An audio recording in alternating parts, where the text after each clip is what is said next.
Hello അസ്സാം വലൈക്കും welcome back. എന്തെല്ലാം വിശേഷം? എല്ലാവർക്കും സുഖമാണെന്ന് വിചാരിക്കുന്നു. അപ്പോൾ എല്ലാവരും നോമ്പെല്ലാം നല്ല റാഹത്തായിട്ട് തന്നെ പോകുന്നു വിചാരിക്കുന്നു. അപ്പോൾ ഇവിടെയും അൽഹംദുലില്ലാ ഇതുവരെ നല്ല റാഹത്തായിട്ട് തന്നെ പോയി. അപ്പോൾ ഇന്ന് ഞാനിപ്പോൾ ഷെയർ ചെയ്യുന്ന നോമ്പിൻ്റെ ഒരു വൈകുന്നേരം മുതലുള്ള വിശേഷങ്ങളാട്ടാം. നോമ്പ് മുറിയും നോമ്പ് തുറയലും ഞാനിതിൽ ഷെയർ ആക്കുന്നുണ്ട്. അപ്പോൾ വീഡിയോ നിങ്ങളെല്ലാവരും മൊത്തത്തിൽ കണ്ടു നോക്കുക. ഇഷ്ടമാണെങ്കിൽ ലൈക്ക് ചെയ്യാനും ഷെയർ ചെയ്യാനും സബ്സ്ക്രൈബ് ചെയ്യാനൊന്നും മറക്കരുത്. അപ്പോൾ നമുക്ക് വീഡിയോ കണ്ടു നോക്കാം. അപ്പോൾ വൈകുന്നേരം ഒരു അസറിൻ്റെ ടൈമെല്ലാം കഴിഞ്ഞിട്ടാണ് ഞാൻ കിച്ചണിലേക്ക് വന്നത്. അപ്പോൾ ഈ ഒരു സമയത്ത് തന്നെയാണ് ഞാൻ എന്തെങ്കിലും ഉണ്ടാക്കാനെല്ലാം തുടങ്ങൽ. അപ്പോൾ ആദ്യം തന്നെ ഞാനിതാ കസ്റ്റർഡ് ഉണ്ടാക്കാനുള്ള പരിപാടിയിലാണ്. അപ്പോൾ ഈ ഒരു കസ്റ്റർഡ് എല്ലാ ദിവസവും ഉണ്ടാക്കലുണ്ട് കേട്ടോ. ഡെയിലി എന്ന് പറഞ്ഞ പോലെ ഈ ഒരു കസ്റ്റർഡ് ഉണ്ടാക്കും. എന്താണെന്ന് വെച്ച് കഴിഞ്ഞാൽ അങ്ങനെയെങ്കിലും കുറച്ച് ഫ്രൂട്ട്സ് എല്ലാവരും കഴിക്കട്ടെ എന്ന് വിചാരിച്ചിട്ടാട്ടോ. ഫ്രൂട്ട്സ് മാത്രം കട്ട് ചെയ്ത് വെച്ച് കഴിഞ്ഞാൽ എന്തായാലും ഇവിടെ ബാക്കിയാവും, ആരും കഴിക്കൂല. പിന്നെ ഇതിൻ്റെ കൂടെ നമ്മൾ എന്തായാലും സ്നാക്സ് ഉണ്ടാക്കുമല്ലേ, അപ്പോൾ ഇതങ്ങനെ ബാക്കിയാവും, ഫ്രൂട്ട്സ് ബാക്കിയാവും. അപ്പോൾ ഈ ഒരു കസ്റ്റർഡ് ആകുമ്പം എല്ലാവർക്കും ഇഷ്ടമാണ് കഴിക്കാൻ വേണ്ടിയിട്ട്. അപ്പോൾ ഇതിങ്ങനെ ഡെയിലി കുറച്ചായിട്ട് അങ്ങനെ ഉണ്ടാക്കി വെക്കും. പിന്നെ ഫ്രൂട്ട്സ് അങ്ങനെ ഒന്നിച്ച് കുറച്ച് ദിവസത്തേക്കുള്ളത് കട്ട് ചെയ്ത് വെക്കലാട്ടോ. അപ്പോൾ മിക്സിങ് എല്ലാം ഈസി ആവുമല്ലേ. അപ്പോൾ ഈ ഒരു ദിവസത്തേക്ക് ഞാനിതാ ഒരു 2.5-3 കപ്പിൻ്റെ അടുത്ത് പാൽ അങ്ങനെ എടുക്കും. ആദ്യം 2.5 കപ്പ് പാൽ അങ്ങനെ ചൂടാക്കാൻ വെക്കുന്നുണ്ട്. അപ്പോൾ അത് ചൂടായി വരുന്ന സമയത്ത് ഇത് കുറച്ച് അരക്കപ്പ് തണുത്ത പാലിലേക്ക് ഒരു 2.5 ടേബിൾ സ്പൂണോളം കസ്റ്റർഡ് പൗഡർ ചേർത്ത് കൊടുക്കാം. അപ്പോൾ ഈ ഒരു കസ്റ്റർഡ് പൗഡർ നമ്മളെപ്പം തണുത്ത പാലിലേക്ക് വേണം ചേർത്ത് കൊടുക്കാൻ വേണ്ടിയിട്ട്. അല്ലാന്നുണ്ടെങ്കിൽ ചൂട് പാലിൽ ചേർത്ത് കഴിഞ്ഞാൽ കട്ട പിടിക്കും. അപ്പോൾ എല്ലാവർക്കും അറിയുന്നത് തന്നെയായിരിക്കും. ഇതുപോലെ ഒന്ന് മിക്സാക്കി കൊടുക്കുക. എന്നിട്ട് ചൂടായതിന് ശേഷം അതിലേക്ക് ചേർത്ത് കൊടുക്കാം.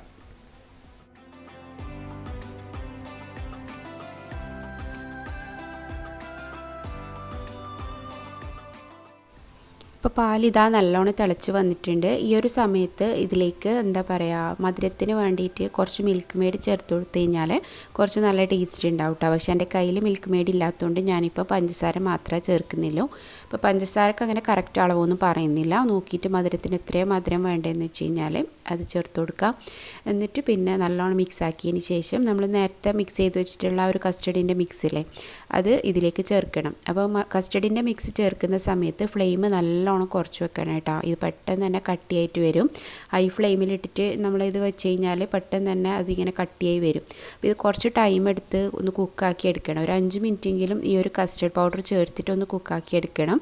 അല്ലാന്നുണ്ടെങ്കിൽ ആ ഒരു കസ്റ്റർഡിൻ്റെ ഒരു പച്ച ചോയ ഉണ്ടാവും. എന്നിട്ട് ഇത് കൈയെടുക്കാണ്ട് ഇളക്കണം കേട്ടോ. കസ്റ്റർഡിൻ്റെ മിക്സ് ചേർത്ത് കഴിഞ്ഞാൽ പിന്നെ ഇത് പെട്ടെന്ന് തന്നെ അടിക്ക് പിടിക്കും.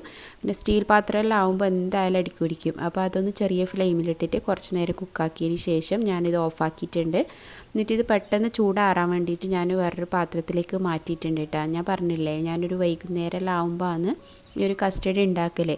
അപ്പോൾ ഇതൊന്ന് ചൂടാറിയിട്ടാകുമ്പോൾ ഞാൻ കുറച്ച് നേരം ഫ്രീസറിൽ വെച്ചിട്ട് തണുപ്പിച്ചെടുക്കും. അപ്പോൾ നോമ്പ് മുറിക്കാനാകുമ്പോഴത്തേക്ക് അതങ്ങ് സെറ്റ് ആയിക്കോളും. അപ്പോൾ അങ്ങനെയാട്ടെ ഇപ്പോൾ ചെയ്യൽ. അപ്പോൾ ആദ്യം തന്നെ അത് അവിടെ റെഡിയാക്കി വെച്ചിട്ടുണ്ട്. പിന്നെ ഞാനിതാ സ്നാക്കിന് വേണ്ടിയിട്ട് കുറച്ച് 4 മുട്ട വേവിക്കാൻ വേണ്ടി വെക്കുന്നുണ്ട്. അപ്പോൾ ഇന്ന് ഉണ്ടാക്കാമെന്ന് വിചാരിക്കുന്നത് മുട്ടയും ഉള്ളിയെല്ലാം വെച്ചിട്ടുള്ള ഒരു സ്നാക്കാട്ടാം. അപ്പോൾ ഉള്ളിവടൻ്റെ വേറൊരു ടൈപ്പാണ്. ഉള്ളിവടൻ്റെ ഉള്ളിൽ മുട്ട വരുന്ന ഒരു ടൈപ്പ് സ്നാക്കാട്ടാവും. നല്ല ടേസ്റ്റാണിത്. അപ്പോൾ ഇവിടെ എല്ലാവർക്കും ഫേവറേറ്റ് ആയിട്ടുള്ള ഒരു സ്നാക്കാണിത്. അപ്പോൾ ഇടയ്ക്കെല്ലാം മിക്ക ഇങ്ങനെ ഉണ്ടാക്കാൻ പറയലുണ്ട്. നോമ്പാകുമ്പോൾ എപ്പം പറയുന്ന ഒരു ഐറ്റാട്ടാണ് ഉണ്ടാക്കാൻ വേണ്ടിയിട്ട്. അപ്പോൾ ഞാനിന്ന് ഏതായാലും അത് ഉണ്ടാക്കാമെന്ന് വിചാരിക്കുന്നത്. അപ്പോൾ അത് നിങ്ങളുമായിട്ടൊന്ന് ഷെയർ ചെയ്യുന്നുണ്ട്. അപ്പോൾ ഇതിന് വേണ്ടിയിട്ട് കുറച്ചധികം തന്നെ ഉള്ളി വേണം. അപ്പോൾ ഞാനിപ്പോൾ ഇവിടെ ഈ ഒരു സൈസിലുള്ള 5 ഉള്ളിയാണ് എടുത്തിട്ടുള്ളത്.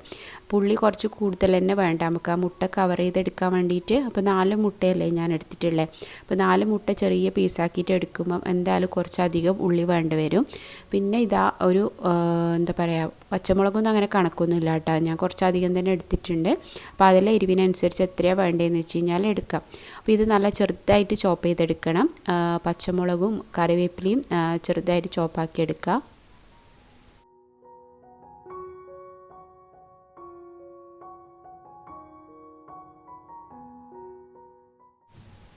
പിന്നെ ഇതാ കട്ട് ചെയ്തിട്ടുള്ള ആ ഉള്ളിയും കറിവേപ്പിലയും കൂടി ഒരു പാത്രത്തിലേക്ക് ചേർത്ത് കൊടുക്കാം. അപ്പോൾ പച്ചമുളക് ഞാൻ മാറ്റി വെച്ചിട്ടുണ്ട് കേട്ടോ, കാരണം ഇതുപോലെ നമ്മൾ കൈ വെച്ച് മിക്സ് ചെയ്യാനുള്ളതായതുകൊണ്ട് അത് ഈ സമയത്ത് ചേർത്ത് കൊടുത്തു കഴിഞ്ഞാൽ ബുദ്ധിമുട്ടല്ലേ, അതുകൊണ്ട് അവിടെ മാറ്റി വെച്ചിട്ടുണ്ട്. ഇത് ലാസ്റ്റ് ചേർത്ത് കൊടുത്താൽ മതി. പിന്നെ മൈദ ഞാനിതായി ഒരു വലിയ സ്പൂണിന് ഒരു 3 സ്പൂൺ തന്നെ ചേർത്തിട്ടുണ്ട്. അപ്പോൾ ഇതെല്ലാം നിങ്ങൾ നോക്കിയിട്ട് അത് കാണുമ്പോൾ മനസ്സിലാവട്ടെ എത്രയാണ് വെള്ളവും മൈദയെല്ലാം വേണ്ടതെന്നുള്ളത്.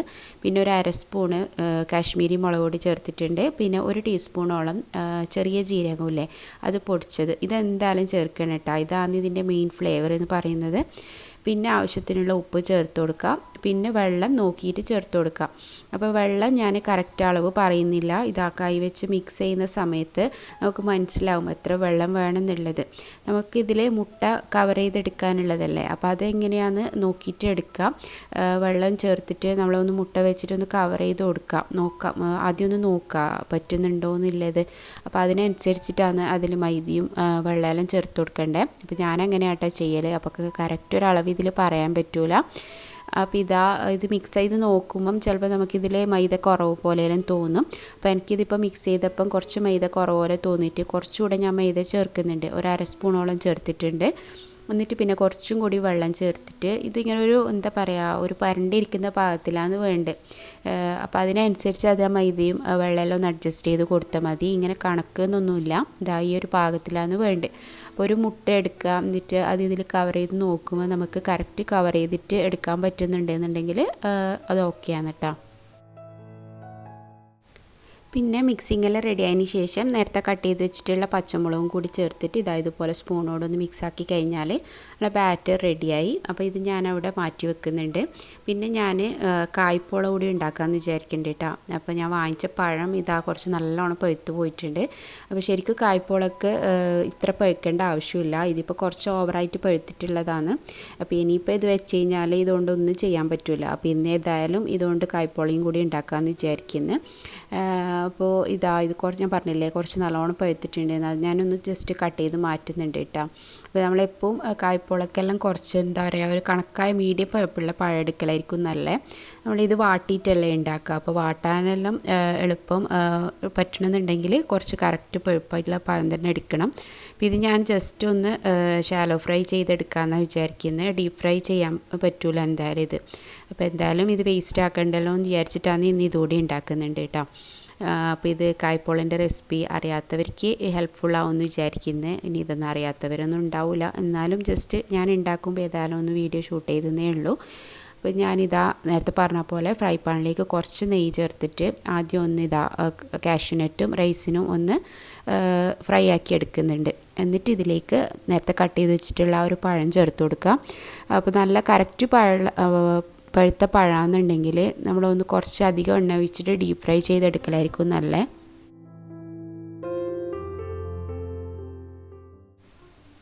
ഇതിപ്പോൾ ഞാൻ കുറച്ച് നേരം ഇങ്ങനെ ഇളക്കിയെടുത്തതേ ഉള്ളൂ കേട്ടോ.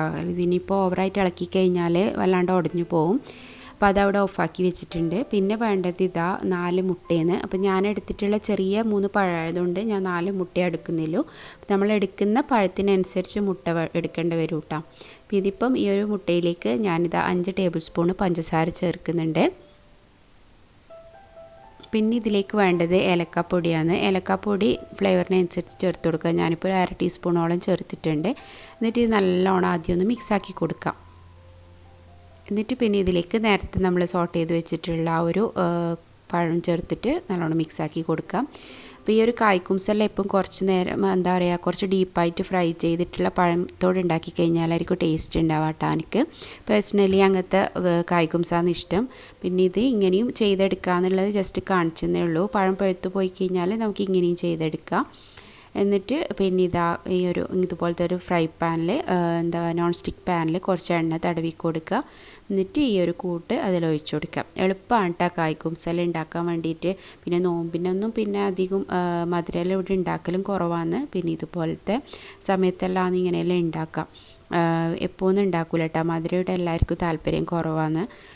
നോമ്പിന് എപ്പോഴും എരിവുള്ള സ്നാക്കല്ലേ ഇഷ്ടം ഉണ്ടാവാം. അപ്പോൾ ഇന്നേതായാലും അങ്ങനെ പഴം ഉണ്ടായതുകൊണ്ട് ഉണ്ടാക്കിയെന്നേ ഉള്ളൂ. പിന്നെ ഇനി അത് ഞാൻ വേറൊരു അടുപ്പത്തേക്ക് മാറ്റിയിട്ട് ഈ ഒരു അടുപ്പത്ത് മുട്ടവട നേരത്തെ മിക്സാക്കി വെച്ചില്ലേ അത് ഉണ്ടാക്കിയെടുക്കുന്നുണ്ട്.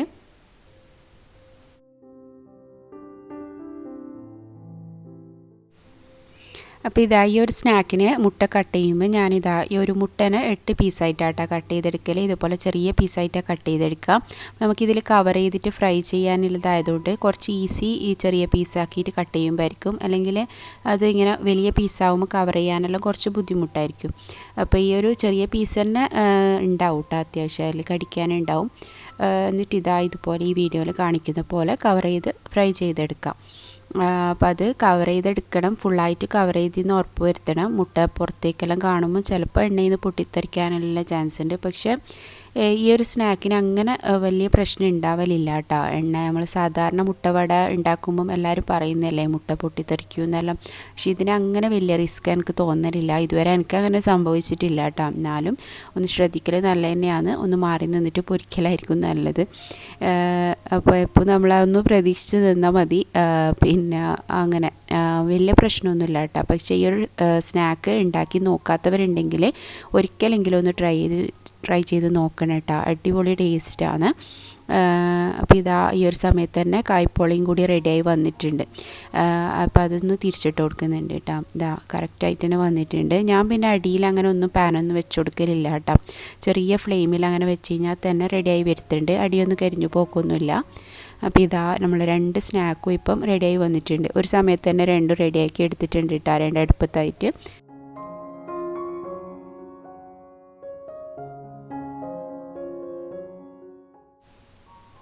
അപ്പോൾ ഈ ഒരു സ്നാക്കിൻ്റെ ടെക്സ്ചർ ഞാൻ കാണിച്ചു തരാം കേട്ടോ. ഇതുപോലെ പുറം ഭാഗം നല്ല ക്രിസ്പിയും ഉള്ളിൽ നല്ല സോഫ്റ്റ് ആയിട്ടാണ് ഉണ്ടാവുക. അപ്പോൾ ഇതെന്തായാലും നിങ്ങളെല്ലാവരും ഒന്ന് ട്രൈ ചെയ്ത് നോക്കണം കേട്ടോ, ഇതുവരെ ഉണ്ടാക്കി നോക്കാത്തവരുണ്ടെങ്കിൽ.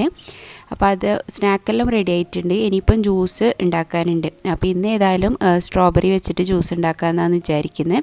അപ്പോൾ ഞാൻ ഓൾറെഡി ഇത് ഫ്രീസ് ചെയ്ത് വെച്ചിട്ടുണ്ടായിരുന്നു കേട്ടോ സ്ട്രോബെറി. അപ്പോൾ ഇങ്ങനെ ആകുമ്പോൾ നമുക്ക് ഉണ്ടാക്കാനെല്ലാം ഈസി അല്ലേ.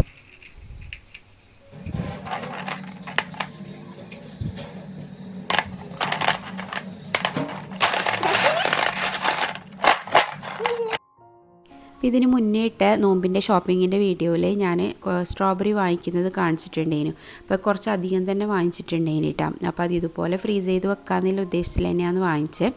ഞാനത് നന്നായിട്ട് കഴുകി തുടച്ച് ഇതുപോലെ ബോക്സിലാക്കി വെച്ചതാണ്. അപ്പോൾ ഇങ്ങനെ ആക്കി വെക്കുന്നതാണെന്നുണ്ടെങ്കിൽ നമുക്ക് നോമ്പിന് ഇതുപോലെ ഇടയ്ക്കെല്ലാം ജ്യൂസ് അടിക്കാനെല്ലാം എളുപ്പമാണ് കേട്ടോ. ഇതാ ഒന്നിച്ചങ്ങനെ കട്ടയായി പോകുന്നില്ല. ഇതുപോലെ നമുക്ക് വേറെ വേറെ ആയിട്ട് തന്നെ കിട്ടും. എന്നിട്ട് ഇതാ ഞാൻ കുറച്ച് ഐസ്ക്രീമും കൂടി ചേർത്തിട്ട് കേട്ടോ ഇത് അടിച്ചെടുക്കുന്നത്. ഇപ്പോൾ സ്ട്രോബെറി മാത്രമായിട്ട് അടിക്കുമ്പോൾ എനിക്ക് എന്തോ ഒരു വലിയ ടേസ്റ്റായിട്ട് തോന്നലില്ല. പക്ഷേ ഐസ്ക്രീമും കൂടി ചേർത്തിട്ട് അടിക്കുമ്പം നല്ല ടേസ്റ്റാട്ടോ ഈ ഒരു സ്ട്രോബെറി ജ്യൂസ്.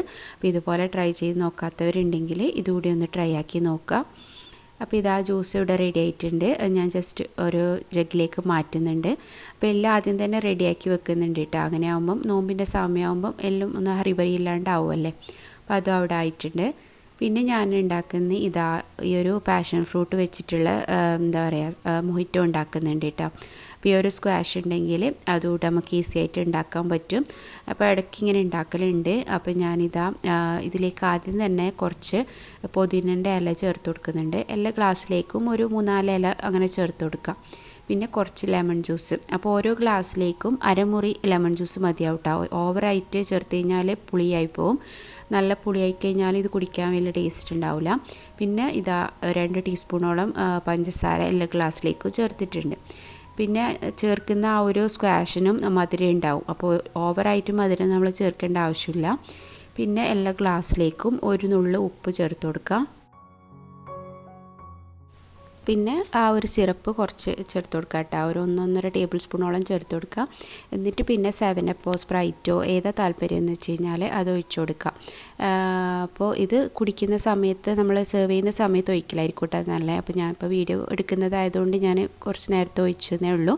എന്നിട്ട് ഇത് നന്നായിട്ട് മിക്സാക്കി കൊടുക്കുക. ഇനി ഐസ് ക്യൂബ് ഉണ്ടെങ്കിൽ അതുകൂടെ ചേർക്കണം കേട്ടോ. അപ്പോൾ എൻ്റെ കയ്യിൽ ഐസ് ക്യൂബ് ഇല്ലാത്തതുകൊണ്ട് ഞാൻ ചേർത്തിട്ടില്ല. ഐസ് ക്യൂബും കൂടി ചേർക്കണം, എന്നാലും നല്ല ടേസ്റ്റ് ഉണ്ടാവാം. അപ്പോൾ ഇതാ ഏകദേശം ബാങ്ക് കൊടുക്കാനുള്ള സമയമായിട്ടുണ്ട്. അപ്പം ഞാൻ നേരത്തെ ഫ്രീസറിൽ വെച്ചിട്ടുള്ള കസ്റ്റർഡ് ഇല്ലേ അത് സെറ്റായി വന്നിട്ടുണ്ട്. അപ്പോൾ അതിലേക്ക് കുറച്ച് ഫ്രൂട്ട്സ് കൂടെ മിക്സ് ആക്കിയിട്ട് ചേർക്കുന്നുണ്ട് കേട്ടോ. അപ്പോൾ ഞാൻ പറഞ്ഞില്ലേ നേരത്തെ തന്നെ ഫ്രൂട്ട്സ് എല്ലാം കുറച്ച് അധികം അങ്ങനെ കട്ട് ചെയ്ത് വെക്കലുണ്ട്. അപ്പോൾ ഇങ്ങനെ ഉണ്ടാക്കി കഴിഞ്ഞാൽ നമുക്കിതുപോലെ മിക്സ് ആക്കിയിട്ട് ഡെയിലി എടുക്കാനെല്ലാം എളുപ്പമല്ലേ. അപ്പോൾ അതങ്ങനെ ആ ടൈപ്പ് ചെയ്യൽ. അപ്പോൾ അതെല്ലാം ഒന്ന് ഒരു ബൗളിലേക്ക് മാറ്റുന്നുണ്ട്. അപ്പോൾ ഇതാ നോമ്പ് മുറിക്കാനുള്ള ഐറ്റംസ് എല്ലാം സെറ്റായിട്ടുണ്ട്. ജ്യൂസും കാര്യങ്ങളെല്ലാം ഗ്ലാസ്സിലേക്ക് ഒഴിച്ച് വെക്കുന്നുണ്ട്.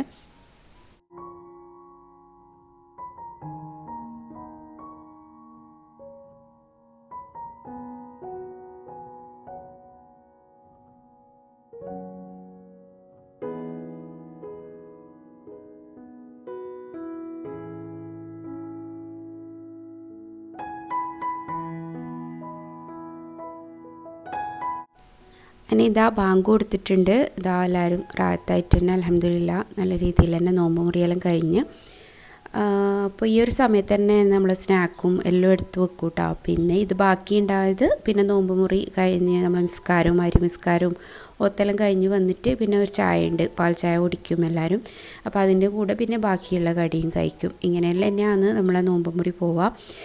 പിന്നെ തറാവിയെല്ലാം കഴിഞ്ഞിട്ടാണ് ഫുഡ് കഴിക്കുക. പിന്നെ വേറൊന്നും അങ്ങനെ കഞ്ഞി അങ്ങനെയുള്ള ഐറ്റംസൊന്നും ഉണ്ടാക്കലൊന്നുമില്ല കേട്ടോ. കാരണം എന്ന് വെച്ച് കഴിഞ്ഞാൽ ഇതന്നെ ഓവർലോഡായിരിക്കും. ഇതെല്ലാം കഴിച്ച് കഴിഞ്ഞാൽ തന്നെ വയറ് നല്ല ഫുള്ളാവും. പിന്നെ അതും കൂടി ആയിക്കഴിഞ്ഞാൽ പിന്നെ എന്താ പറയുക, തിന്നലിന് മാത്രമായിട്ടുള്ള ഒരു മാസമായി പോവും. അതുകൊണ്ട് ഇനി ഇങ്ങനെ തന്നെയാണ് കേട്ടോ എപ്പോൾ ഉണ്ടാവുക. ഒരു സ്നാക്ക് 2 തരം സ്നാക്ക് എപ്പോൾ ഒന്നും ഉണ്ടാവില്ല. ചില സമയത്ത് ഒന്നുണ്ടാക്കും, ചില സമയത്ത് ഇതുപോലെ 2 എണ്ണമെല്ലാം ഉണ്ടാവും. അങ്ങനെയെല്ലാം തന്നെയാണ്. പിന്നെ ഇതാ മരിമിസ്കാരവും ഒത്തെല്ലാം കഴിഞ്ഞ് വന്നിട്ട് ഇതാ പിന്നെ ചായ കുടിക്കലാണ്. അപ്പോൾ ചായ കുടിക്കുന്ന സമയത്ത് ഇതാ പിന്നെ തലേ ദിവസത്തെ അപ്പം ഉണ്ടായിരുന്നു കേട്ടോ, കാരപ്പം. നമ്മൾ കണ്ണൂർ ഭാഗത്തെല്ലാം കാരപ്പം എന്ന് പറയും. അപ്പോൾ അത് മീൻകറിയും ബാക്കി ഉണ്ടായിരുന്നു. അപ്പോൾ അതൊന്ന് മിക്സ് ആക്കിയിട്ട് എടുത്തതാണ്. അപ്പോൾ തലേ ദിവസത്തെ ഇതുപോലത്തെ ഐറ്റംസ് എല്ലാം നല്ല ടേസ്റ്റ് അല്ലേ, മീൻകറിയെല്ലാം പഴയതാവുമ്പോൾ നല്ല ടേസ്റ്റ് കൂടുമല്ലേ. അപ്പോൾ അതൊന്ന് മിക്സ് ആക്കി എടുത്തതാട്ടോ. അപ്പോൾ അതുകൂടി ഉണ്ടായിന് ചായക്ക്. പിന്നെ ഇതാ കുറച്ച് കഴിഞ്ഞിട്ടാട്ടോ രാത്രിയത്തെ ഫുഡ് ഉണ്ടാക്കാനെല്ലാം ഇറങ്ങിയത്. അപ്പോൾ ഇന്ന് രാത്രി പത്തലും ചിക്കൻ കറിയും ഉണ്ടാക്കാമെന്നാണ് വിചാരിക്കുന്നത്. അപ്പോൾ പത്തലിൻ്റെ കോമ്പിനേഷനായിട്ടുള്ള ഒരു അടിപൊളി ചിക്കൻ കറി ഞാനിതിൽ ഷെയർ ആക്കുന്നുണ്ട്. അപ്പോൾ ഞാൻ ഉണ്ടാക്കുന്ന സ്റ്റൈല് വറുത്തരച്ച ചിക്കൻ കറീൻ്റെ റെസിപ്പി ആട്ടോ കാണിക്കുന്നത്. നല്ല അടിപൊളി ടേസ്റ്റാണ്. പത്തലിൻ്റെ കൂടെ നമുക്ക് നോമ്പിനെല്ലാം ഇതുപോലത്തെ കറിയായിരിക്കും കുറച്ചുകൂടെ നമുക്ക് കഴിക്കാനെല്ലാം ഇഷ്ടം ഉണ്ടാവാം. അപ്പോൾ എല്ലായിടത്തും ഉണ്ടാക്കുന്നത് തന്നെയായിരിക്കും നിങ്ങളെല്ലാം. അപ്പോൾ ഞാൻ എൻ്റെ സ്റ്റൈല് ഒന്ന് ഷെയർ ആക്കുന്നുണ്ട് കേട്ടോ, എങ്ങനെയാണ് ഞാൻ ഉണ്ടാക്കുന്നതെന്ന്. അപ്പോൾ അതിന് വേണ്ടിയിട്ട് ഞാനിതാ 2 ഉള്ളിയും 2 തക്കാളി പിന്നെ 3-4 പച്ചമുളക് നല്ല കട്ട് ചെയ്തെടുത്തിട്ടുണ്ട്. പിന്നെ ചെറിയ പീസ് ഇഞ്ചിയും കുറച്ച് വെളുത്തുള്ളിയും മിക്സിയിൽ ചതച്ചെടുത്തിട്ടുണ്ട്. അപ്പോൾ ഇനി ഇതെങ്ങനെയാണ് ഉണ്ടാക്കിയെടുക്കുന്നത് നോക്കാം. അപ്പോൾ അതിന് വേണ്ടിയിട്ട് ഒരു കുക്കറിലേക്ക് ഞാൻ കുറച്ച് വെളിച്ചെണ്ണ ഒഴിച്ച് കൊടുക്കുന്നുണ്ട്. അപ്പോൾ അവിടെ ചൂടാക്കാൻ വെച്ച സമയത്ത് തന്നെ ഞാൻ ഇപ്പുറത്ത് പത്തലിന് കുഴച്ചെടുക്കുന്നുണ്ട് കേട്ടോ. അപ്പോൾ ഞാൻ ആമീസ് പൊടി കൊണ്ടാണ് പത്തൽ ഉണ്ടാക്കൽ. അപ്പോൾ പത്തലിൻ്റെ പൊടി ആദ്യമെല്ലാം നാട്ടിൽ നിന്ന് കൊണ്ടുവരുത്താട്ടാ പൊടിച്ചത്. പക്ഷേ ഇപ്പം ഈ ഒരു പൊടി ഇവിടെ വരാൻ തുടങ്ങി പിന്നെ ഇതന്നെ വാങ്ങിക്കലാണ്. അപ്പോൾ ഇത് നല്ല പൊടിയാട്ടോ, നമ്മൾ പച്ചവെള്ളത്തിൽ കുഴച്ചെടുക്കാൻ പറ്റുന്ന നമ്മൾ നാട്ടിലെ സ്റ്റൈൽ പൊടി തന്നെയാണ്. അപ്പോൾ അത് പൊടിയിലേക്ക് കുറച്ച് ഉപ്പും കൂടി ചേർത്തിട്ട് ആവശ്യത്തിനുള്ള വെള്ളം കൂടി ചേർത്തിട്ട് ഇത് നന്നായിട്ട് കുഴച്ചെടുക്കാം. അപ്പോൾ ഇതെല്ലാം ഇപ്പോൾ അറിയുന്നതന്നെ ആയിരിക്കില്ലേ. അപ്പോൾ അറിയാത്തവർക്കായിട്ട് ഞാൻ ജസ്റ്റ് ഇതിൻ്റെ ഒരു അളവൊന്ന് പറഞ്ഞുതരാം. അപ്പോൾ നമ്മൾ ഇതിൽ 1 കപ്പ് പൊടിക്ക് 1.5 കപ്പ് വെള്ളമെല്ലാം വേണ്ടി വരും കേട്ടോ. 1.25 മുതൽ 1.5 കപ്പ് വെള്ളമെല്ലാം ആവശ്യം വരും. നമ്മൾ പത്തിരി പോലെയല്ല, നമ്മളെ കണ്ണൂർ പത്തലെന്ന് പറയുമ്പോൾ കുറച്ച് സോഫ്റ്റ് ആയിട്ടാണ് കുഴച്ചെടുക്കൽ. അപ്പോൾ ഞാനിതിപ്പോൾ അത്താഴത്തിനേക്ക് കൂടി വേണ്ടിയിട്ടുള്ളതാണ് കേട്ടോ. കുറച്ചധികം തന്നെ പത്തൽ ഉണ്ടാക്കിയെടുക്കുന്നത്. അപ്പോൾ ഈ ഒരു സമയത്ത് പത്തൽ ഉണ്ടാക്കി കഴിഞ്ഞാൽ അത്താഴത്തിനും എല്ലാവരും പത്തൽ തന്നെയാണ് കഴിക്കൽ. അപ്പോൾ അത്താഴത്തിന് അങ്ങനെ ചോറോ അങ്ങനെയൊന്നും സെപ്പറേറ്റ് ഒന്നും ഉണ്ടാക്കലൊന്നുമില്ല. ഇതുപോലെയുള്ളത് കഴിക്കാൻ തന്നെയാണ് എല്ലാവർക്കും ഇഷ്ടം. അപ്പോൾ കുറച്ചധികം തന്നെ ഉണ്ടാക്കുന്നുണ്ട്. അപ്പോൾ ഇതാ ഇതുപോലെ എണ്ണ തടവിയിട്ട് നല്ലോണം ഇതുപോലെ ബോളാക്കിയിട്ട് ഒന്ന് മേലെയും കൂടി എണ്ണ തടവിയിട്ട് ഇതുപോലെ വെച്ച് കൊടുക്കാം കേട്ടോ. അപ്പോൾ അതവിടെ റെഡിയാക്കിയിട്ടുണ്ട്. ഇനി കറി ഒന്ന് ഏകദേശം ആയിട്ടാകുമ്പം അതൊന്ന് ചുട്ടെടുക്കണം. അപ്പോൾ ഞാൻ കുക്കർ അവിടെ വെച്ചിട്ടുണ്ട് കേട്ടോ. അപ്പോൾ ആ ഒരു സമയം കൊണ്ട് അതിൻ്റെ ഇടയിൽ തന്നെ ഇത് കുഴച്ചെടുത്തതാണ്. അപ്പോൾ നമുക്ക് എങ്ങനെയാണ് ഇത് ചിക്കൻ കറി എങ്ങനെയാണ് ഉണ്ടാക്കിയെടുക്കുന്നത് നോക്കാം. അപ്പോൾ കുക്കറിലേക്ക് കുറച്ച് വെളിച്ചെണ്ണ ഒഴിച്ചു കൊടുക്കാം. അപ്പോൾ വെളിച്ചെണ്ണ തന്നെ എടുക്കാം കേട്ടോ. ഈ ഒരു കറിക്ക് ഓയിലിനേക്കാളും വെളിച്ചെണ്ണ ടേസ്റ്റ് ഉണ്ടാവാം. എന്നിട്ട് ആദ്യം തന്നെ ഇതിലേക്ക് നമ്മൾ നേരത്തെ ചതച്ച് വെച്ചിട്ടുള്ള ഇഞ്ചിയും വെളുത്തുള്ളിയും ചേർത്ത് കൊടുക്കാം. അപ്പോൾ ഇഞ്ചി ഞാനൊരു ചെറിയ പീസും ഒരു 4-5 വെളുത്തുള്ളിയാട്ടോ എടുത്തിട്ടുള്ളത്. അപ്പോൾ അത് ചേർത്തിട്ട് പിന്നെ അതിലേക്ക് കുറച്ച് കറിവേപ്പിലയും കൂടി ചേർത്തിട്ട് ആദ്യം ഒന്ന് മൂപ്പിച്ചെടുക്കുക. ഇപ്പോൾ വെളിച്ചെണ്ണയിൽ ഇങ്ങനെ ഇഞ്ചിയും വെളുത്തുള്ളിയെല്ലാം ചേർക്കുമ്പോൾ നല്ല ഫ്ലേവർ ഉണ്ടാവും.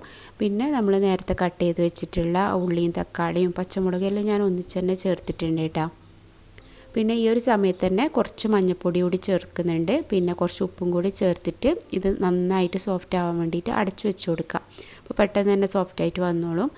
അപ്പോൾ അത് ഞാൻ വേറൊരു അടുപ്പത്തേക്ക് മാറ്റിയിട്ടുണ്ട്. അപ്പോൾ ഈ സമയത്ത് തന്നെ നമുക്ക് ഈ ഒരു അടുപ്പത്ത് പത്തിലും കൂടി ഉണ്ടാക്കാമല്ലേ. പിന്നെ ഞാനിപ്പോൾ ഈ കാണിക്കുന്നതിലെ ഞാൻ പത്തിൽ നമ്മൾ കണ്ണൂർ പത്തിലെല്ലാം ഉണ്ടാക്കാൻ വേണ്ടിയിട്ട് ഇതുപോലത്തെ പാക്കറ്റാണ് എടുക്കാം. അപ്പോൾ ഞാൻ എന്താ ചെയ്യാമെന്ന് വെച്ച് കഴിഞ്ഞാൽ നമുക്കിതിന് 2 പാക്കറ്റ് ആവശ്യമുണ്ട്.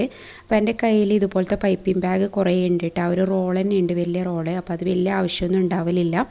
അപ്പോൾ എപ്പോൾ നമ്മൾ പ്രിൻ്റൊന്നും ഇല്ലാത്ത ഇതുപോലത്തെ പാക്കറ്റ് എടുക്കലായിരിക്കും നല്ലത്. അപ്പോൾ ഞാൻ ഇതുപോലെ കട്ട് ചെയ്തെടുക്കലാണ്. അപ്പോൾ ഇതാ ഞാൻ വീഡിയോയിൽ കാണിച്ച പോലെ ഇങ്ങനെ ചെയ്യുമ്പോൾ നമുക്ക് 2 പാക്കറ്റ് ഇങ്ങനെ ഒരുമിച്ച് കട്ട് ചെയ്ത് കിട്ടും. അപ്പോൾ അതുപോലത്തെ ഇതില്ലാന്നുണ്ടെങ്കിൽ ഇങ്ങനെ പ്രിൻ്റൊന്നും ഇല്ലാത്ത പ്ലാസ്റ്റിക് പാക്കറ്റ് ഉണ്ടാവില്ലേ, അത് നമുക്കിതുപോലെ തന്നെ ചെയ്തെടുക്കാം. അത് ഞാൻ ജസ്റ്റ് ഒന്ന് കാണിച്ചു തരാം എങ്ങനെ ചെയ്യേണ്ടതെന്ന്. അപ്പോൾ അത് ജസ്റ്റ് ഒരു പാക്കറ്റ് എടുത്തിട്ട് ഇതിൽ കാണിക്കുന്ന പോലെ ഇങ്ങനെ മടക്കി കൊടുക്കുക. ഇങ്ങനെ 4ആയിട്ട് മടക്കുക. ആദ്യം മിഡിൽ നിന്ന് മടക്കുക, എന്നിട്ട് മടക്കിയിട്ട് ഇതുപോലെ കോണായിട്ട് മടക്കിയെടുക്കുക. എന്നിട്ട് നമുക്ക് ഈ ഒരളവിൽ ഇങ്ങനെ കട്ട് ചെയ്തെടുത്താൽ മതി. ഈ ഒരു ചെറിയ പീസ് മതി കേട്ടോ. എന്നിട്ട് ബാക്കി ഭാഗം കളഞ്ഞാൽ മതി. അപ്പോൾ നമുക്ക് ഇതേപോലത്തെ റൗണ്ടായിട്ട് 2 റൗണ്ട് തന്നെ കിട്ടും. കാരണം ഇതിന് 2 സൈഡ് ഉണ്ടാവുമല്ലേ, അപ്പോൾ 2 റൗണ്ട് കിട്ടും ഒന്നിച്ച്. അപ്പോൾ ഒരേ അളവിലുള്ള 2 റൗണ്ട് കിട്ടും കേട്ടോ. അപ്പോൾ എളുപ്പമാണ് ഇങ്ങനെ ആകുമ്പം. അപ്പം ഞാനിപ്പം ഇതുപോലത്തെ പാക്കറ്റിലാണ് ഉണ്ടാക്കിയെടുക്കുക. അപ്പോൾ പ്രിൻ്റുള്ള പാക്കറ്റെല്ലാം ആകുമ്പം നമ്മളിത് പിന്നെ ഈ ഒരു ബോൾസാക്കി എണ്ണയെല്ലാം തടവിയിട്ട് ചെയ്യുന്നതല്ലേ. അപ്പോൾ അതിൻ്റെ ആ ഒരു ഇങ്കെല്ലാം നമ്മൾ പത്തലിനേക്ക് പറ്റി പിടിക്കും. അപ്പോൾ എപ്പം നമ്മൾ ഇതുപോലത്തെ പ്ലെയിൻ ആയിട്ടുള്ള പാക്കറ്റെല്ലാം എടുക്കലാണ് ഹെൽത്തിനും നല്ലത് കേട്ടോ. അപ്പോൾ അത് ഞാൻ ജസ്റ്റ് ഒന്ന് കാണിച്ചതേ ഉള്ളൂ. ആർക്കെങ്കിലും യൂസ്ഫുൾ ആവുന്നെങ്കിൽ യൂസ്ഫുൾ ആവട്ടെ എന്ന് വിചാരിച്ചിട്ട് കാണിച്ചതാട്ടോ. അപ്പോൾ ഇതുപോലെ ഞാനൊന്ന് കാണിക്കുന്നുണ്ട് ഞാൻ എങ്ങനെയാണ് പത്തിൽ ഉണ്ടാക്കിയെടുക്കുക എന്നുള്ളത്. അപ്പോൾ പത്തിലെല്ലാം ഓരോരുത്തരും ഓരോ സ്റ്റൈലാട്ടോ ഉണ്ടാക്കിയെടുക്കുക എന്നുള്ളത്. അപ്പോൾ അങ്ങനെ നമുക്ക് കറക്റ്റായിട്ടൊന്നും ഇതിൽ പറയാൻ പറ്റില്ല. ഓരോരുത്തർക്കും കംഫർട്ടായിട്ടുള്ള ഓരോ മെത്തേഡ് ഉണ്ടാവും. അപ്പോൾ ഞാനിങ്ങനെ ചെയ്യുന്നുള്ളത് ജസ്റ്റ് ഒന്ന് കാണിക്കാം. അപ്പോൾ ഞാനിങ്ങനെ ഒന്നിച്ച് ബോൾസാക്കി വെക്കൂല കേട്ടോ. കുക്കിങ്ങും ഈ പരത്തലെല്ലാം ഒരുമിച്ച് തന്നെയാണ് ചെയ്യൽ. അപ്പോൾ ആദ്യം തന്നെ ഒരു ബോളാക്കിയിട്ട് ഇങ്ങനെ പരത്തിയെടുക്കും. എന്നിട്ട് അത് ഓട്ടിലിട്ട് കൊടുക്കും. എന്നിട്ട് പിന്നെ വീണ്ടും വന്നിട്ട് അടുത്തത് പരത്തും. അങ്ങനെ ഓരോന്നായിട്ടൊരു 4 എണ്ണം ഓട്ടിലാകുന്ന സമയം കൊണ്ട് ഓരോന്നിടുമ്പോൾ മറ്റേത് തിരിച്ചിട്ട് കൊടുക്കും കേട്ടോ. ഇതുപോലെ ഒന്നിടുമ്പോൾ മറ്റേത് അങ്ങനെ തിരിച്ചിട്ട് കൊടുക്കും. ഇങ്ങനെ ചെയ്യൽ. എന്നിട്ട് പിന്നെ ലാസ്റ്റ് ഇട്ട് കഴിയുമ്പോഴത്തേക്കും 4മത്തേത് ഇട്ട് കഴിയുമ്പോഴത്തേക്കും ഫസ്റ്റ് ഇട്ടത് കുക്കായി വന്നിട്ടുണ്ടാവും. അപ്പോൾ അത് നോക്കണം. ഏകദേശം ഒരു ഹൈ ഫ്ലെയിമിൽ തന്നെ ഇട്ടിട്ടാണ് കുക്കാക്കി എടുക്കുക. പിന്നെ നമ്മൾ ഈ കണ്ണൂർ പത്തൽ എന്ന് പറയുമ്പോൾ കുറച്ചൊരു കട്ടിയിലാണ് ഉണ്ടാവുക, പത്തിരി പോലെയല്ല. അപ്പോൾ കുറച്ചൊന്ന് ടൈം എടുക്കും. അപ്പോൾ നമ്മൾ ഇതൊന്ന് റൗണ്ടായി വരുന്ന സമയം കൊണ്ട് ആദ്യം ഇട്ടത് കുക്കായി വന്നിട്ടുണ്ടാവും. അപ്പോൾ അതൊന്നൊരു ടിഷ്യൂ പേപ്പർ എന്തെങ്കിലും നിങ്ങൾക്ക് കംഫർട്ട് എന്ന് വെച്ച് കഴിഞ്ഞാൽ അത് വെച്ചിട്ട് അമർത്തിയെടുക്കുക. അപ്പോൾ എനിക്ക് ടിഷ്യൂ പേപ്പർ കിച്ചൺ ടിഷ്യൂ ഇല്ലേ, അതൊന്ന് മടക്കിയിട്ട് ഒന്ന് പ്രസ് ചെയ്ത് കൊടുക്കുന്നതാണ് കുറച്ചുകൂടെ ഈസി ആയിട്ടുള്ളത് കേട്ടോ പൊന്തി വരാൻ. അപ്പോൾ സ്റ്റീൽ ഗ്ലാസ്സെല്ലാം യൂസ് ചെയ്തിട്ട് അമർത്തിയെടുക്കുന്നവരുണ്ട്. അപ്പോൾ അങ്ങനെയെല്ലാം ചെയ്തെടുക്കാം. അപ്പോൾ ഇതുപോലെ ഇങ്ങനെ റൗണ്ട് ചെയ്ത് വരുത്താന്ന് കേട്ടോ. ഈസിയാണ്. ഇതൊന്നും നമുക്ക് അതിൻ്റെ ആ ഒരു ട്രിക്ക് കിട്ടിക്കഴിഞ്ഞാൽ പിന്നെ ഈസി ആയിട്ടുള്ള ഒരു സംഭവമാണിത്. അപ്പോൾ ഈ ഒരു സമയത്ത് തന്നെ നമ്മൾ ഉള്ളി ഇവിടെ വാടി വന്നിട്ടുണ്ട്. അതൊന്ന് വാടി വന്നപ്പോൾ അതിലേക്കുള്ള പൊടികൾ ചേർത്ത് കൊടുക്കുന്നുണ്ട്. അപ്പോൾ ഞാനിപ്പോൾ ഇവിടെ ചേർത്ത് കൊടുക്കുന്ന 2 ടീസ്പൂൺ കാശ്മീരി ചില്ലി പൗഡർ, പിന്നെ 1 ടീസ്പൂൺ മല്ലിപ്പൊടി, 1 ടീസ്പൂണ് അര ടീസ്പൂൺ കുരുമുളക് പൊടി, പിന്നെ അര ടീസ്പൂൺ ഗരം മസാല. ഇത്രയും പൊടികൾ ചേർത്തിട്ടാകുമ്പം ഇത് നല്ലോണം മിക്സ് ആക്കി എടുക്കാം. അപ്പോൾ ഇതിൽ മല്ലിപ്പൊടി കൂടണ്ട കേട്ടോ. മല്ലിപ്പൊടി 1 ടീസ്പൂൺ തന്നെ മതി. പിന്നെ ഇതിലേക്ക് നേരത്തെ കഴുകി വെച്ചിട്ടുള്ള ചിക്കൻ ചേർത്ത് കൊടുക്കാം. അപ്പോൾ ചിക്കൻ ഇവിടെ ഇപ്പം ഇതൊരു 1/2 കിലോളം ഉണ്ടാവും. എന്നിട്ട് ഇത് നല്ലോണം മിക്സാക്കിയതിന് ശേഷം ഇതിലേക്ക് ആവശ്യത്തിനുള്ള വെള്ളം ഒഴിച്ചിട്ട് നല്ലോണം മിക്സാക്കി കൊടുക്കുക. എന്നിട്ട് പിന്നെ അടച്ചു വെച്ചിട്ട് ഒരു 2 വിസിൽ അടുപ്പിച്ചാൽ മതിയാവും. മീഡിയം ഫ്ലെയിമിലിട്ടിട്ട് ഒരു 2 വിസിൽ അടുപ്പിക്കാം. ഇനി കുക്കറിൽ തന്നെ വേവിക്കണമെന്നൊന്നുമില്ല, നോർമലായിട്ട് വേവിക്കുന്നെങ്കിൽ അങ്ങനെ വേവിച്ചെടുക്കാം. അപ്പോൾ ഇതവിടെ വേവുന്നുണ്ട് കേട്ടോ. അപ്പോൾ നമ്മുടെ പത്തിലെല്ലാം ഇപ്പോൾ ഇവിടെ ചുട്ട് റെഡിയാക്കി എടുത്തിട്ടുണ്ട്. ഇത് കംപ്ലീറ്റ് ആയിട്ട് റെഡി ആയിട്ടുണ്ട് കേട്ടോ. അപ്പോൾ എല്ലാം ഇങ്ങനെ 2 ഭാഗത്തായിട്ട് തന്നെ ഞാൻ റെഡിയാക്കി എടുക്കുന്നു കേട്ടോ. അപ്പോൾ അത് നിങ്ങൾക്ക് ഞാനിങ്ങനെ ഇടയ്ക്കിടയ്ക്ക് കാണിക്കുന്നതേ ഇല്ലൂ. അപ്പോൾ ചിക്കൻ കറിയും ഇപ്പോൾ ഇവിടെ റെഡി ആയിട്ടുണ്ട്. ഇനി ഇതിലേക്ക് ഞാൻ പറഞ്ഞില്ലേ വറുത്തരച്ച കറിയാണ് ഞാൻ ആക്കുന്നതെന്ന്. അപ്പോൾ അതിനുള്ള തേങ്ങ വറുത്തെടുക്കാനുണ്ട്. അപ്പോൾ അതിനായിട്ട് ഒരു പാനിലേക്ക് കുറച്ച് വെളിച്ചെണ്ണ ചേർത്ത് കൊടുക്കാം. എന്നിട്ട് കുറച്ച് 1/2 ടീസ്പൂൺ പെരിഞ്ചീരകം, പിന്നെ പട്ട, ഗ്രാമ്പൂ, ഏലക്ക ഇതെല്ലാം ഒന്ന് ചേർത്ത് കൊടുക്കാം. ഒന്ന് കൂടെ ഉണ്ടാട്ടോ. ഞാൻ ഈ കാണിച്ച അളവിൽ തന്നെ ചേർത്താൽ മതി. പിന്നെ 1 കപ്പോളം തേങ്ങ ചേർക്കുന്നുണ്ട്. ഒരുപാട് തേങ്ങ വേണ്ട, കാരണം കറി വല്ലാണ്ട് കട്ടിയായി പോവും. 1 കപ്പ് തേങ്ങ മതിയാവും കേട്ടോ. അതിലേക്ക് കുറച്ച് കറിവേപ്പില കൂടി ചേർത്തിട്ട് ഒരു ബ്രൗൺ കളർ ആകുന്നത് വരെ വറുത്തെടുക്കുക. ഇപ്പോൾ തേങ്ങ ഇതാ ഈ ഒരു പാകത്തിലായി വരുന്ന സമയത്ത് ഞാനൊരു 1/4 ടീസ്പൂൺ മഞ്ഞൾപ്പൊടി കൂടി ചേർത്തിട്ട് കുറച്ചുകൂടെ ഒന്ന് മിക്സാക്കി എടുക്കുന്നുണ്ട്. അപ്പോൾ ഇതാ ഈ ഒരു പാകത്തിലായിട്ട് ആക്കിയെടുക്കുന്നത്. ഓവറായിട്ട് അങ്ങനെ ബ്രൗൺ കളർ ആക്കി എടുക്കുന്നില്ല. ഇനി ഇതൊന്ന് അരച്ചെടുക്കണം. ഒന്ന് ചൂടാറിയിട്ടാകുമ്പോൾ മിക്സിൻ്റെ ജാറിലേക്ക് ചേർത്തിട്ട് അതിലേക്ക് ആവശ്യത്തിനുള്ള വെള്ളം കൂടി ചേർത്തിട്ട് നല്ല കട്ടിയുള്ള പേസ്റ്റാക്കി എടുക്കുക. അപ്പോൾ നല്ല ടേസ്റ്റാട്ടോ. നിങ്ങൾ ഇതുപോലെ കറി ഉണ്ടാക്കിയിട്ടില്ല എന്നുണ്ടെങ്കിൽ എന്തായാലും ട്രൈ ആക്കി നോക്ക്. നമുക്ക് നോമ്പിനെല്ലാം പത്തൽ തന്നെ ആയിരിക്കില്ലേ, നമ്മൾ ഡെയിലി എന്ന് പറയുന്ന പോലെ നമ്മൾ എന്തായാലും പത്തിൽ തന്നെ ആയിരിക്കും ഉണ്ടാക്കാം.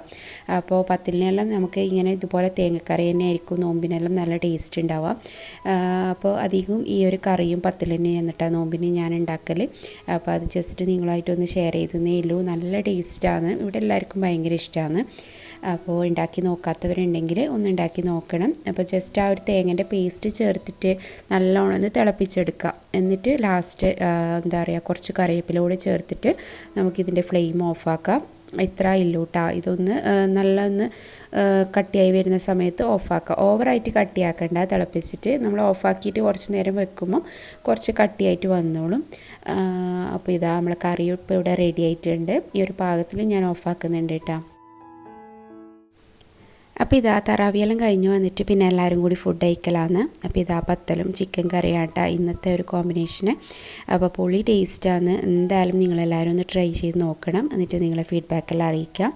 അപ്പോൾ ഇത് തന്നെ ആയിരിക്കും കേട്ടോ. അതിന് അത്താഴത്തിനേക്ക് എടുക്കുക. എന്തായാലും ഇത് ബാക്കി ഉണ്ടാവും. അപ്പോൾ അത്താഴത്തിന് ഇത് തന്നെയാണ് ഉണ്ടാവുക. അപ്പോൾ ഇന്നത്തെ വീഡിയോ നിങ്ങൾക്ക് എല്ലാവർക്കും ഇഷ്ടമായിട്ടുണ്ടാവുമെന്ന് വിചാരിക്കുന്നത്. ഇഷ്ടമായിട്ടുണ്ടെങ്കിൽ ലൈക്ക് ചെയ്യാനും ഷെയർ ചെയ്യാനും സബ്സ്ക്രൈബ് ചെയ്യാനൊന്നും മറക്കരുത്. അപ്പോൾ ഇനിയും അടുത്ത നല്ലൊരു വീഡിയോ ആയിട്ട് വരുന്നത് വരെ ഇൻഷാ അല്ലാഹ് അസ്സലാമു അലൈക്കും.